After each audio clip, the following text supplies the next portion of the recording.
ये कहानी है ऐना नामक लड़की की, जिसे झूठे आरोप में जेल भेज दिया जाता है। वहाँ पर बहुत ही क्रूर और ख़तरनाक लड़कियाँ हैं और उस जेल के स्टाफ भी लड़कियों के साथ गंदी हरकतें करने से बाज नहीं आते। ऐसे माहौल में ऐना किस तरह सर्वाइव करती हैं, आइए जानते हैं। इस फिल्म का नाम है जेलबेट।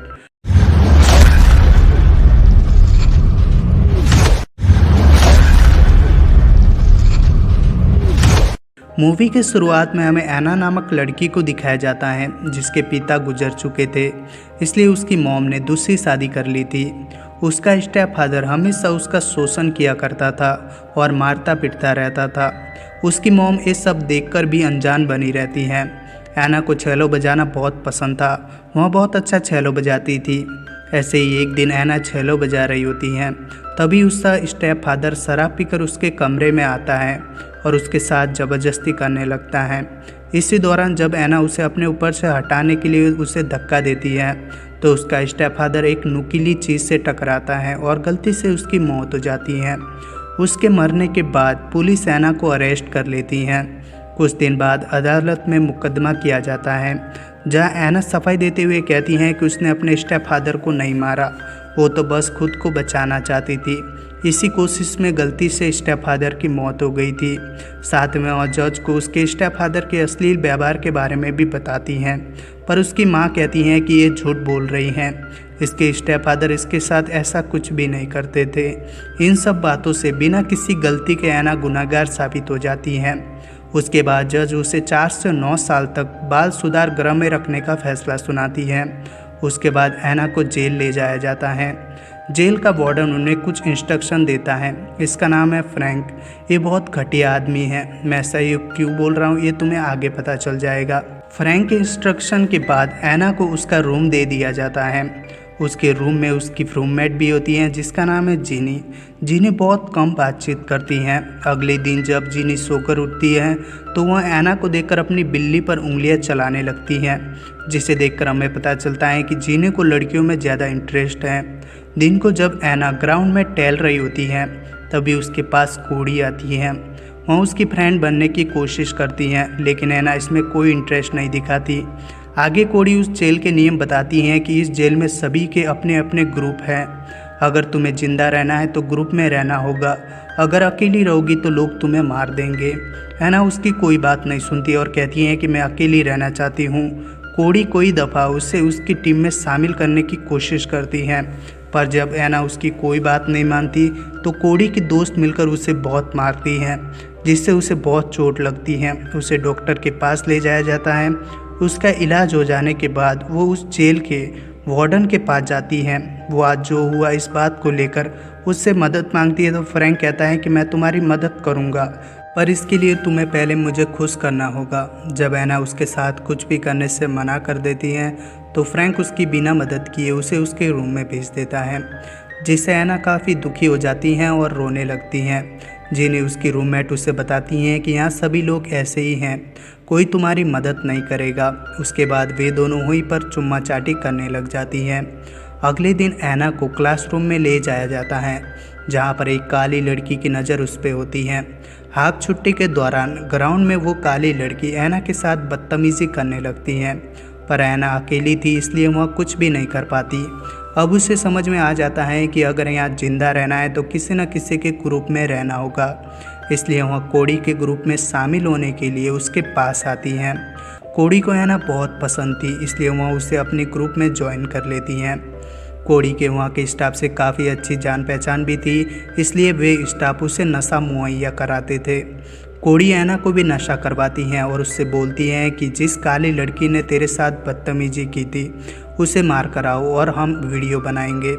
कोड़ी की बात मानकर ऐना उसके बताए अनुसार उस काली लड़की को मारती हैं। ऐना की इस हरकत की वजह से उसे सॉलिटरी रूम में बिना कपड़ों के डाल दिया जाता है। यहाँ मैं बता दूं कि सॉलिटरी रूम बहुत ही ठंडा होता है। 47 घंटे सॉलिटरी रूम में रखने के बाद ऐना को फ्रैंक के सामने पेश किया जाता है। फ्रैंक उसे बोलता है कि अभी तो तुम्हें 47 घंटे ही सॉलिटरी रूम में रखा है, अगर तुमने मेरी बात नहीं मानी तो तुम्हें 2 वीक तक तुम्हें उसी रूम में रखा जाएगा। सोचो तुम्हारी क्या हालत होगी। ऐना उस रूम में वापस नहीं जाना चाहती थी, इसलिए वो फ्रैंक के साथ गपागप कर लेती हैं। फ्रैंक के साथ सब कुछ करने के बाद वहाँ कोड़ी के पास वापस आ जाती हैं। कोड़ी उससे बोलती हैं कि जब नई लड़कियां आएंगी तो फ्रैंक तुम्हारे बारे में भूल जाएगा। साथ में वहाँ उसे रिलैक्स करने के लिए उससे नशा भी करवाती हैं। उसके बाद वे दोनों वहीं पर एक दूसरे को संतुष्ट करने लग जाती हैं। अगले दिन ऐना से मिलने उसकी मॉम आती हैं। वो ऐना से कहती हैं कि वह बहुत अच्छा आदमी था, तुमने उसे क्यों मारा। इस पर ऐना कहती हैं कि वो अच्छा आदमी नहीं था, वो मेरे साथ ज़बरदस्ती करता था। ऐना अपनी मॉम को समझाने की काफ़ी कोशिश करती हैं, पर उसकी मॉम ये सब मानने के लिए राज़ी ही नहीं होती। उसके हिसाब से ऐना का स्टेप फादर बहुत ही अच्छा आदमी था।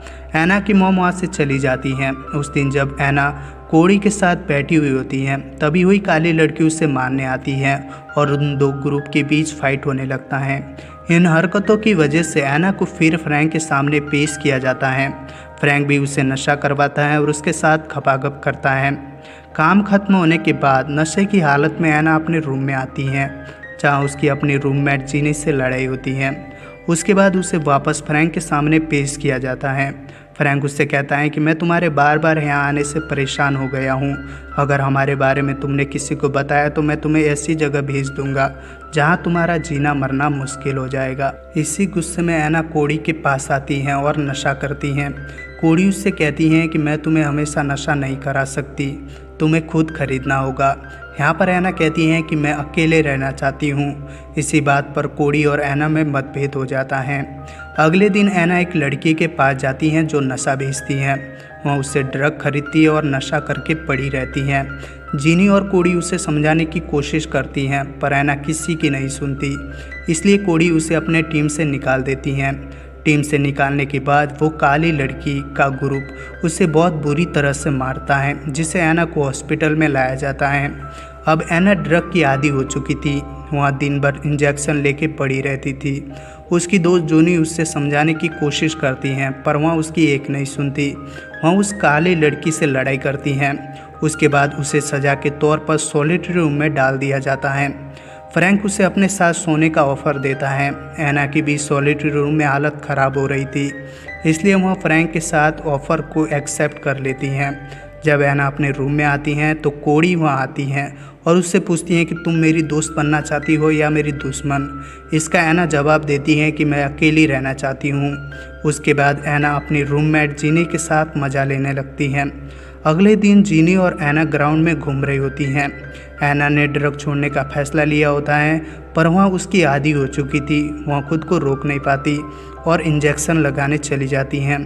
तभी कोड़ी उसे देख लेती हैं और उसे ऐसा करने से रोकती हैं, जिससे ऐना गुस्सा हो जाती हैं और अपनी गर्दन पर चाकू रखकर आत्महत्या करने की धमकी देती हैं। उसके बाद उसे फिर से सॉलिटरी में डाल दिया जाता है, जहां उसकी हालत ख़राब हो रही थी। वह इस टॉर्चर को सहन नहीं कर पा रही थी, इसलिए वह अपनी हाथ की नस काट देती हैं।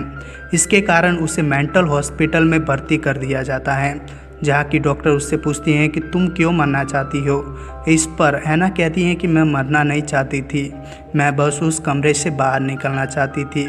धीरे धीरे ऐना रिकवर होने लगती हैं। उसके अच्छे बर्ताव की वजह से उस जेल की डॉक्टर भी उसकी अच्छी जान पहचान हो जाती है। वो डॉक्टर उससे पूछती हैं कि तुम्हें किसी से मिलना है, तो ऐना अपनी मॉम से मिलने की बात करती हैं। अगले दिन ऐना की मॉम उससे मिलने आती हैं। अब ऐना की मॉम को भी समझ में आ गया था कि उसका पति बहुत ही बुरा आदमी था, इसलिए वह ऐना से कहती हैं कि मैं जितनी जल्दी हो सके तुम्हें यहाँ से बाहर निकालने की कोशिश करूँगी। उसके बाद ऐना की मॉम वहाँ से चली जाती हैं। फिर ऐना डिसाइड करती हैं कि वह किसी से झगड़ा नहीं करेगी। ऐना अब जो फ्रैंक बोलता है वो ही करती हैं। वह अपनी रूममेट के साथ भी अच्छा बर्ताव करने लग जाती हैं, साथ ही में वह ड्रग भी छोड़ देती हैं। अब ऐना किसी के ग्रुप में नहीं थी, इसलिए सभी लड़कियां उसे बुली करती थी, पर ऐना उसका कोई रिस्पॉन्स नहीं करती। एक दिन फ्रैंक ऐना को बुलाता है और अपने आने वाले कंपटीशन में छेलो बजाने के लिए कहता है, तो ऐना भी इस बात के लिए राजी हो जाती है। लेकिन जब इस बात का पता कोड़ी को चलता है तो वह उसके हाथों को पूरी तरह से जख्मी कर देती हैं।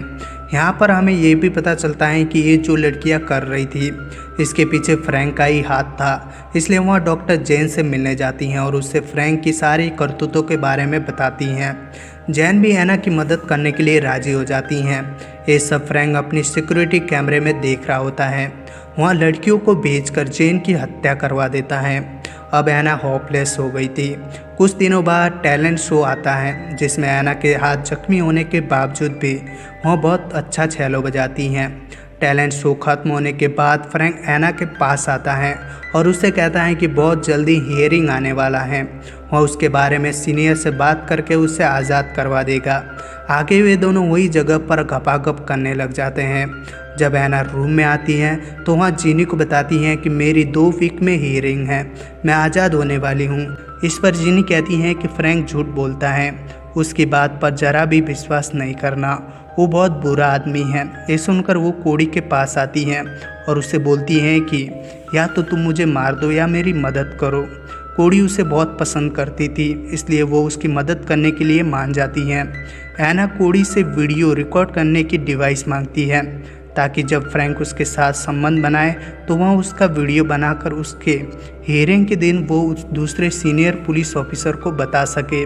कोड़ी उसे वीडियो रिकॉर्डर दे देती है। जब अगली बार ऐना फ्रैंक के साथ खपाखप करती हैं, वह उसका वीडियो बना लेती हैं। कुछ दिनों बाद हियरिंग का समय आता है। पहले तो फ्रैंक अपने सीनियर ऑफिसर से ऐना के बारे में बहुत अच्छी बातें बोलता है, पर जैसे ही वह कुछ समय और ऐना को अंदर रखने के लिए माइंड गेम खेलने की कोशिश करता है तो ऐना उन सीनियर ऑफिसर को वो वीडियो दिखा देती है। उसके बाद वो ऑफिसर ऐना के साथ जो हुआ इसके लिए उससे माफ़ी मांगते हैं और वार्डन फ्रैंक को अरेस्ट कर लिया जाता है। ऐना की इस बहादुरी की वजह से उसे छोड़ दिया जाता है और ऐना की वजह से उस पूरे जेल की लड़कियां भी फ्रैंक के अत्याचार से छूट जाती हैं और ये मूवी यहीं पर ख़त्म हो जाती हैं। अगर आपको वीडियो अच्छा लगा तो वीडियो को लाइक और चैनल को सब्सक्राइब ज़रूर करना। मिलते हैं अगले वीडियो में, तब तक के लिए बाय बाय।